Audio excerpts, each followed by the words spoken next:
I don't think I'll ever get bored of watching these two absolutely incredible athletes do Olympic weightlifting. A fan of favorite, Guy, is competing in the World Fitness Championships. Now, the World Fitness Championships is taking the world of fitness by absolute storm at the moment. We saw some of the best athletes in the world throwing it up in this event just over the weekend, which was incredible. And we even saw Tola, another incredible athlete as well, going absolutely huge in the jerk event. Now, it's no secret, jerks is one of my favorite weightlifting movements that there is out there. And it's one that so many people struggle with. I've done so much content lately around how horrible it is to do the clean, stand up with the bar, and then drop it. There's nothing worse. So let's have a look at these two incredible athletes and see what is happening in their techniques that's making it so successful, and if there's any points at all for improvement that could also help you out with your lift. Let's just start off by taking a look at Guy's first lift. This is 170 kilos on the bar here. We've got Noah in the back down there. Technically, I want to talk about why this is so good, all right? Because ultimately that's what we're here for, right? So let's just take a look at a few points here. First things first, what I want you to see is the setup position. Now, what I love about a setup position here that we're seeing is that the elbow angle is at a nice 45 degrees. Now, when the arms stay at 45 degrees here, one of the best things that happens by keeping them a little bit lower, at least below the hand height here, so we're dropped here, is it makes it much easier for us to be able to drive through the bar. And one of the biggest reasons why is because if we look at the ratio, or specifically the hand, you'll notice how the hand is sitting like a shelf, right? So when we're jerking, we want to try and keep the hand in a shelf position like so that when we drive, the wrist angle and everything that's happening here can stay in the exact same position when it's driving to the overhead. If the elbows are sat too high, what generally will happen is this. So you'll see how my wrist is now higher than the barbell height. And that makes it very difficult to drive or punch out into the lockout position on the jerk, which is something that a lot of people struggle with. So sometimes just dropping those elbows a little bit lower can be extremely helpful. And I think when I was first taught Olympic weightlifting 20 years ago, my coach was like, get the elbows as high as you can. And the reason why you want to get the elbows super high when you first start is to teach the athlete that the drive is not coming from the arms, it's coming from the legs. It is very hard to use the arms when the elbows are super high. But once you've mastered that fact, dropping the elbows into what we're seeing Guy doing here at a 45-degree angle, it's absolutely perfect because it'll make you more efficient in the driving phase. Now, what you'll see that I really love that Guy does, when he dips, you'll see how the knees sit forward. Now, letting the knees sit forward into the bottom of the dip position, so that good range of motion with the ankle, means that when he drives, there's no movement out or in of the knees. This helps keep the lower body engaged and the glutes engaged through the driving phase. You'll see as he's hitting the bottom of the dip, he's very slightly moving into his toes. Again, he's doing this in flat shoes. I'm sure that wouldn't happen if he was in his lifters. But the most important thing that we're seeing here is that the torso is staying completely upright. If I again come back to the line that I drew on Guy's forearm when he was at the start position, you'll see how the angle is pretty much exactly the same at the top of the dip, bottom of the dip, and then back through to this position. It's identical. And that's a really good indication that the legs are doing all the work. And we'll see here that the heels is actually rising up on them, rising up onto the toe at this top position. So we've got great extension here happening with the legs. As he finishes through into his receiving position, one thing that I want you to notice is that he's meeting the bar at his highest position. So you'll notice here that the bar, when it comes in to receive, very close to the point where he's receiving. Now, I want you to notice something really strange that I haven't seen anyone do for a very long time, and it may just be because he's working out of a rack here.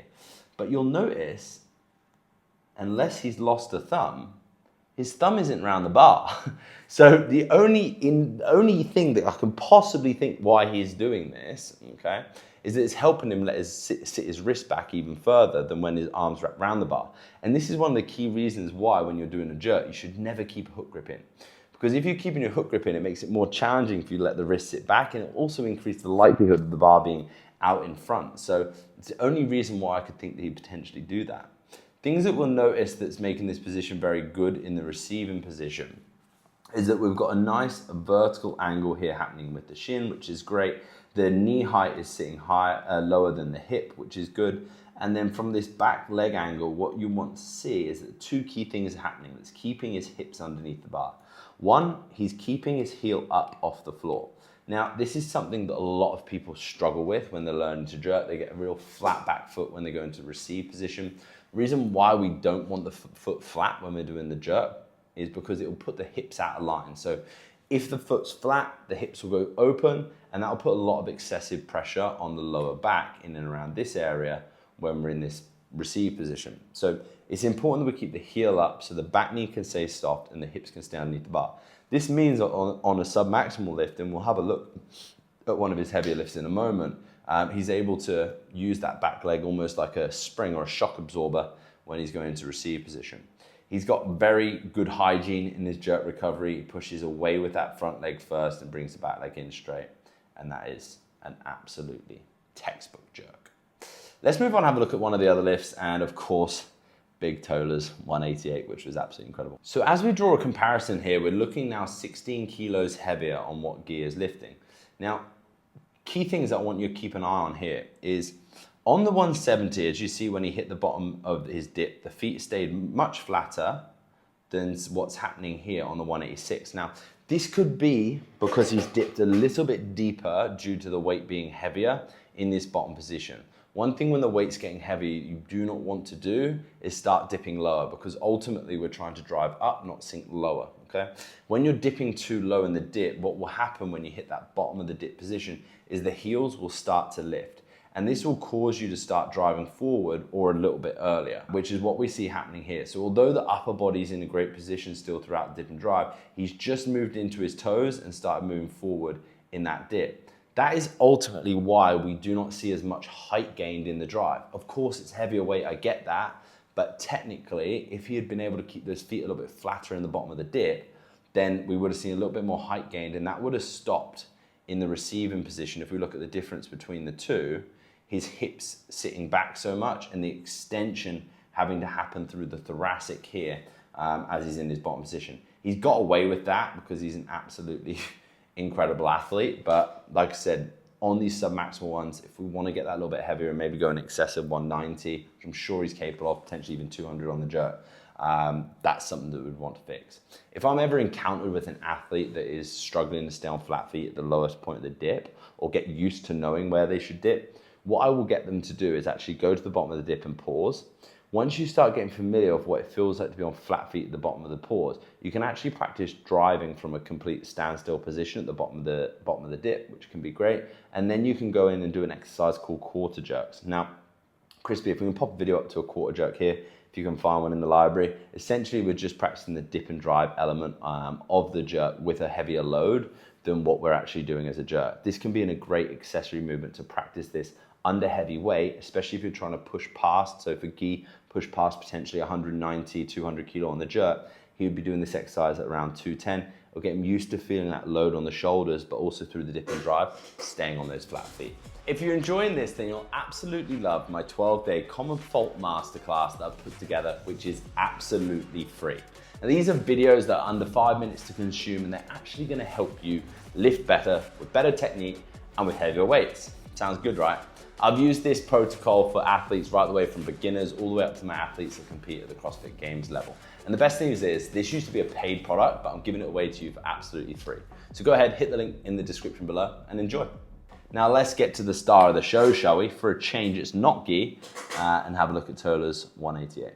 There's a couple of things that you'll see for Tola that happen. Again, you'll see the similarities, the good things that I mentioned with Guy happening here. Is the angle of the